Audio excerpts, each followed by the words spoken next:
Bonjour à tous. Aujourd'hui, nous allons voir comment déterminer une équation de droite, soit à partir d'un point et d'un vecteur directeur. Donc, dans l'énoncé, on vous donne le point, un point de la droite et un vecteur directeur, soit à partir de deux points. Donc, dans l'énoncé, on vous donne deux points.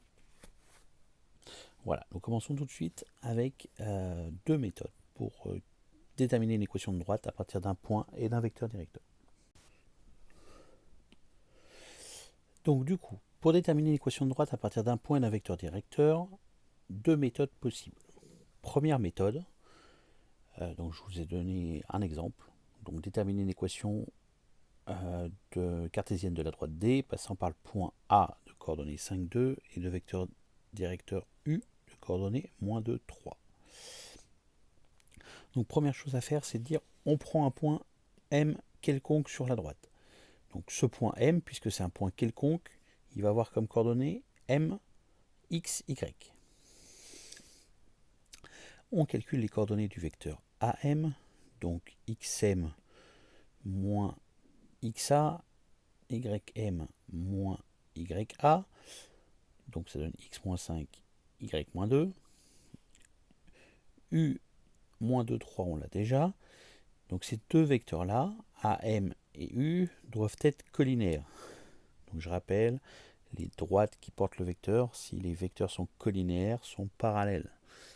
Donc du coup, on aura l'équation de notre droite. Donc du coup, pour savoir si les vecteurs sont collinaires, il faut donc calculer le déterminant des deux vecteurs. Donc déterminant entre AM et U doit être égal à 0. Donc le déterminant, c'est, pour rappel, c'est une sorte de produit en croix. Donc ça fois ça, moins ça fois ça. Donc on fait ce calcul-là.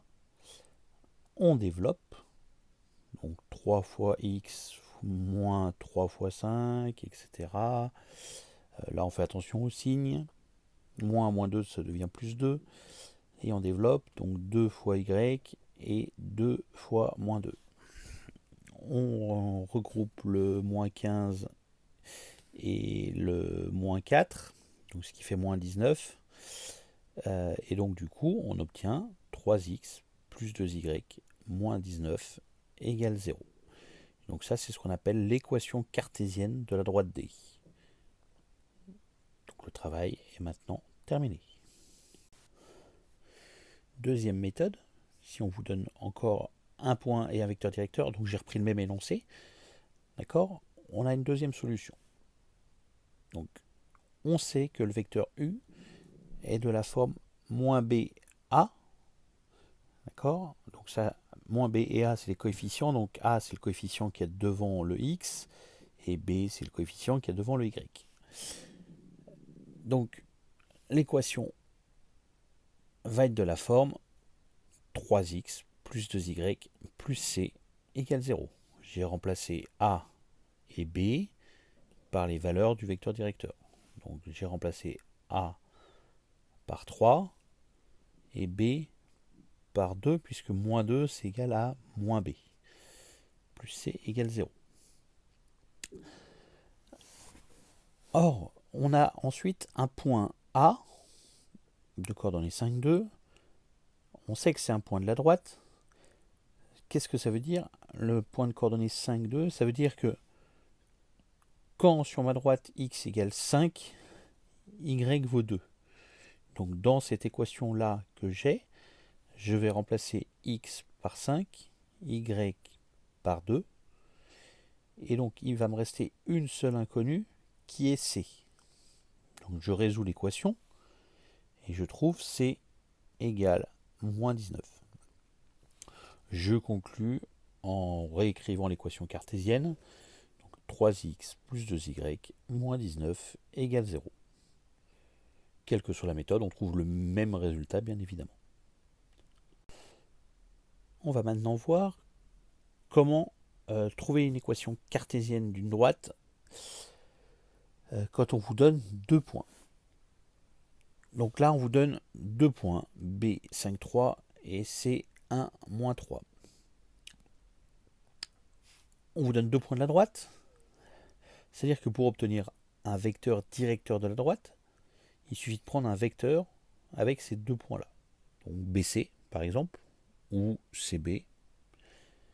Donc ici, je prends le vecteur BC. Je vais dire BC est un vecteur directeur. Je calcule les coordonnées de BC. XC moins XB, YC moins YB. BC donc a pour coordonnées moins 4, moins 6. Comme pour la méthode précédente, je sais que le vecteur directeur est du type moins B, A. Avec moins B, le coefficient B le coefficient devant le Y et A le coefficient devant le X. Donc je vais remplacer A par moins 6 et B par 4. Donc moins 6x plus 4y plus c égale 0. Ce coup-ci, je connais deux points. Je vais en prendre un des deux. Le point B, par exemple, ici. J'aurais pu prendre le point C. J'ai pris le point B. Où je vais remplacer x et y par les valeurs. Donc x, je le remplace par 5. Et y, je le remplace par 3. Donc du coup, moins 6 fois 5, plus 4 fois 3, plus c égale 0. Une fois de plus, ça donne une équation très simple à résoudre. Je la résous. Je tombe sur c égale 18. Je peux donc conclure en écrivant l'équation cartésienne de la droite, moins 6x plus 4y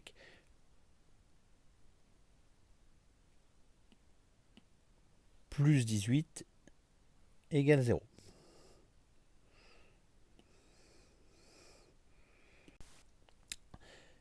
Et finalement, je me rends compte ici, tous mes nombres, 6, 4 et 18, enfin moins 6, 4 et 18, je vais pouvoir simplifier par 2.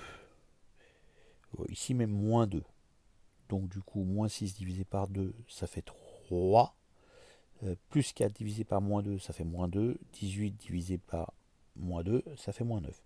Donc je peux écrire une autre équation cartésienne de la droite. Les deux sont justes, mais celle-là est un peu plus simple. Donc si je peux simplifier, tant qu'à faire, je simplifie. Donc 3x moins 2y moins 9 égale 0. Deuxième méthode, tout de suite. Une fois de plus, j'ai pris le même énoncé pour que ce soit plus simple. La deuxième méthode, c'est la méthode, celle-là vous la connaissez déjà normalement, c'est la méthode type collège. Alors nous n'allons pas avoir l'équation cartésienne, du coup petite précision, nous allons avoir l'équation réduite de la droite. Donc si on vous pose vraiment la question de déterminer une équation de la droite, ça peut être bon. Si on vous pose la question comme ici, équation cartésienne, ce ne serait pas bon. Après il faudrait retransformer l'équation. Donc ici, une droite qui passe par les deux points, je rappelle, c'est une droite, c'est une représentation graphique d'une fonction affine. Une fonction affine est du type y égale mx plus p. Alors, souvent vous l'avez vu avec ax plus b, mais moi je vais les appeler m et p. Donc m, c'est le coefficient directeur, p, c'est l'ordonnée à l'origine.